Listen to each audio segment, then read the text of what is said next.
The investigator, whose name was John, arrived at the town of Ashwood on a mission to find his colleague, Mike.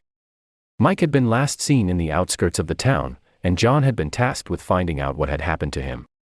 As John approached the town, he couldn't help but notice the huge boundary walls surrounding it. There was only one gate for entry, and it appeared that very few people used it. John continued his investigation, asking around the town for any information about Mike. However, he found the town to be very strange. Whenever he would enter a room, he felt like someone was following him. And whenever a strange noise was heard, people would suddenly leave everything and rush back to their homes.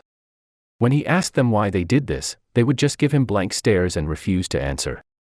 After some digging, John discovered that there was a palace in the town, and the strange noise was coming from the speakers on the roof. He went to investigate and found out that the palace belonged to a rich person who owned the town. The rich guy told him that he was doing everything for the greater good and trying to create a balance between the two worlds. John was skeptical and felt that it was all a sham. As John tried to leave, he realized that his phone had no network. The rich guy warned him not to leave the town, but John was determined to call the police. He rushed out of the palace and walked towards the gate.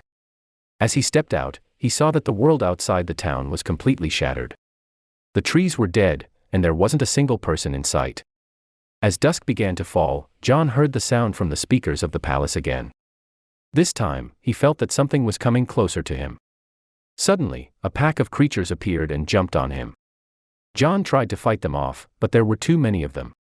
As he took his last breath, John realized that the rich guy had been telling the truth about the balance between the two worlds. The town of Ashwood was the only place left on Earth where humans could survive. But now, John would never leave the town, and he would become one of the many creatures that roamed the outskirts of the town.